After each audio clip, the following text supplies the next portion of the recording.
G'day and welcome to another edition of Hef's Homebrew. Well, we're up to the tasting of my homebrewed Galaxy Lager.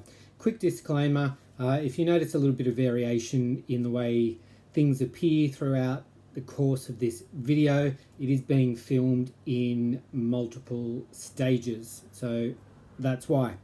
Let's have a quick run through of the beer. So this beer is based on a brew that's called Kingsley's Passion Fruit Cerveza. If you are interested in seeing that beer brewed and tasted, then just do a search in YouTube. Little John from Little John's Brewing brewed that one a fair few years ago now. He used Cooper's Cerveza as the base. I did my first version of that brew a year or so ago, called it Hitchhiker's Guide to the Galaxy, because of the use of Galaxy hops. This time, second go, slightly different recipe. So this time as the base, last time actually, I used Black Rock Mexican Lager. That was unavailable in my local homebrew shop this time around, so I opted to go with my first Brick Road kit. This one is their dry lager, Brick Road Dry Lager. It's only a 1.5 kilo tin. Now, basically all of the other tins that we get here in Australia are 1.7 kilos. So because of that 200 gram difference, I had to mix up the other fermentables as well, or make some changes there. So the 1.5 kilo kit of Brick Road Dry Lager, kilo of light dry malt, 600 grams of dextrose. I did a cold steep of 200 grams of Cara Hills malt and 100 of Carahel. The idea behind steeping grain to add to a kit brew, look, it does a few things. It adds colour, it adds flavour, it adds a little bit of character, it can add complexity, and Carapils and Carahel also help with head formation and head retention. 25 grams of Galaxy hops. That was done as a hop steep in 80 degrees, in the wort at 80 degrees. I used spring water. Originally took it up to 23 litres, but when I took a gravity reading, it was higher than I was hoping, higher than anticipated. I think it was about 1060. I had another 2 litres of spring water, so I took it up to 25 litres, got me an OG of 1050, which was bang on for what I was hoping for. There was a dry hop, which I'll speak about later. It was pitched with 2 packets of dry Nova Lager yeast. Fermented originally at 12 degrees. We had early signs of fermentation within kind of 12 hours of pitching the yeast. Good krausen forming at 19 hours. Held it at 12 degrees for 5 days. Then did a dry hop, 50 grams of Galaxy again in the dry hop, 50 grams. Started bumping up the temperature.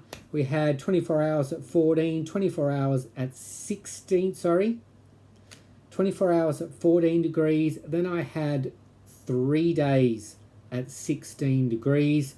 Then did a cold crash for a few days after that and bottled on day 12. Final gravity was 1008. When I did it last time with the Black Rock kit, that got down to 1010. So this one was a little bit lower. So out of the fermenter, we're looking at an ABV of 5.5%. This time around, I bottle conditioned using carb drops. I have been using dextrose.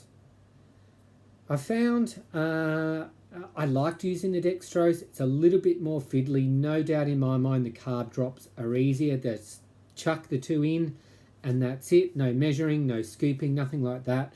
I like the dextrose, but I found it's difficult to get a consistent measure using the scoop. It's one of those, I should have had it with me, one of those ones where it's double-sided, one side for a stubby, one side for a long neck, so you just use the two side. But because of the way that the scoop's made, and it's not a flat rim, not a flat top on it, I find it a little bit difficult to be consistent and to know exactly how much I'm putting in. So unless I investigate using a different scoop, I think for the moment I'm going to stick with the carb drops.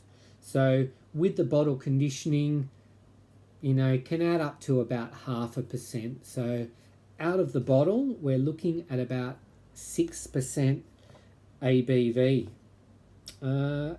I think that's all of the information I've got. The bottle I'm going to use for tasting, it's been in there for about 7 weeks. So good amount of time to condition. I held it for 4 weeks at 18 degrees just to make sure that we had a good amount of carbonation, then a little bit of time after that for the yeast to clean up, and then it's been in my fermenting fridge holding at 16 degrees, and then in the beer fridge after that, getting nice and cold, ready for tasting. So without further ado, here we go. Okay, so we've got the 750ml glass long neck of the Galaxy Lager. We'll crack it on open. Nice hiss. And we'll give it a pour into the pint glass.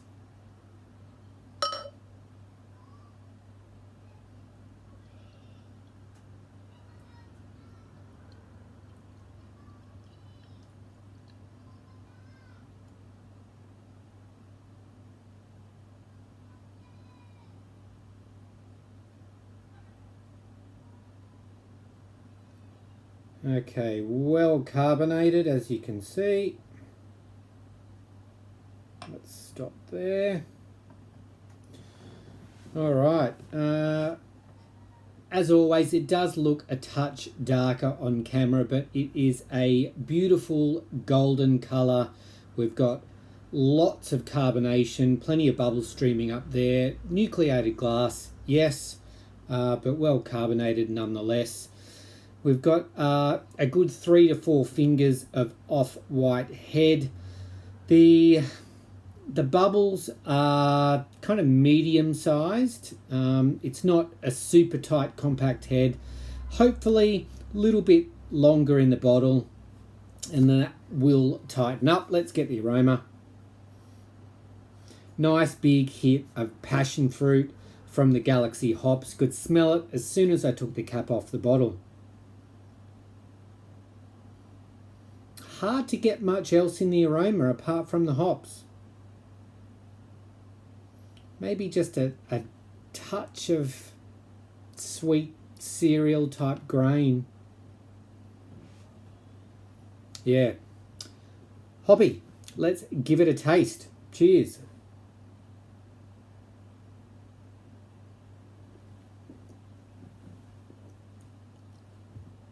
Light to medium in body, leaning towards light.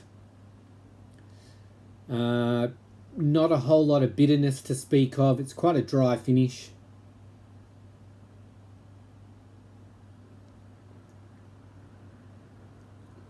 The carbonation is present in the mouthfeel.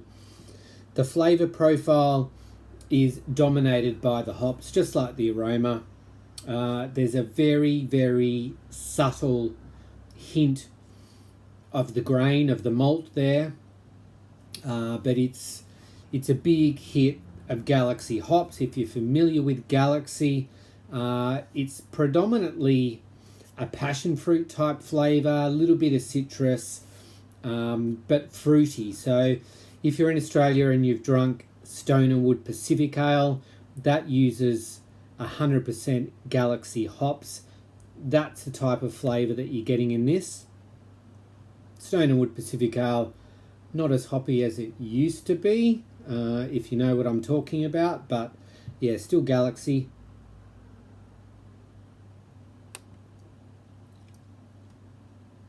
Being a lager, this is a little bit crisper in terms of the finish, a little bit drier as well. As I mentioned here, coming out of the bottle, we're at about 6%. You don't notice the 6% in terms of ABV, but myself and some of the other eminent Australian beer reviewers are in agreement when it comes to a lager. The sweet spot, really, between 5 and 6%. I know a lot of the macros these days are in between 4 and 4.6, but between 5 and 6 is where I really like it.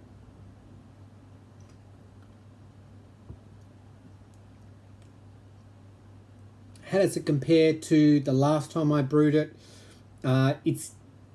For me, it's lighter in body.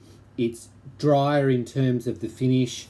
That could be because of the difference in kit. This one has a bit more dextrose in it as well, which is also going to dry it out a little bit more. I think I preferred the other one, brewed with the BlackRock Mexican lager, but this is still good. It's a good beer. If you like Galaxy hops, then you can't go wrong if you're a kit brewer with this brew. The head is sticking around and we are getting some lacing, always very pleasing to see. One more sip, we'll give it a score.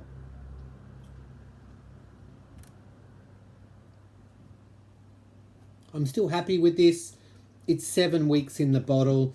In reality, a kit brew probably is only getting better at this point still. So I'd happily give it a 4 out of 5. 4 out of 5 for the Galaxy Lager, brewed with Brick Road Dry Lager kit as the base. What's coming next? I've been a little bit slow in terms of brewing. I haven't got anything else on at the moment, which I need to rectify. I am looking at moving into a new method, but I am going to brew another batch of my coffee chocolate milk stout, which I did last year. Won first place at the Dapto show if you're a regular viewer of the channel, and it's just a really great brew. I would like to enter it into the show again this year, but don't want to do exactly the same recipe. So what I'm considering doing is brewing it the same, because I really like that version, but maybe I'd be adding something else at bottling to enter that variant into the competition. Possibly a little bit of cinnamon. If you've got experience with that kind of thing and you've got any tips, I'd love to hear it in the comments. And then aside from that, considering exploring the easy extract method that Little John has been doing on his channel. So I'm not sure which one I'm going to do first. There's a Schwartz beer that he did that took inspiration from Skid Baxter's brew. So I'd love to have a go at that, a dark lager. You know I love my dark beers. And also an Aussie lager with Pride of Ringwood. I think it'd be fun to have a go at that as well. So anyway, that's the Galaxy Lager. That's what's hopefully coming up in the next few months. So thanks for watching, and we'll catch you next time on Hef's Homebrew.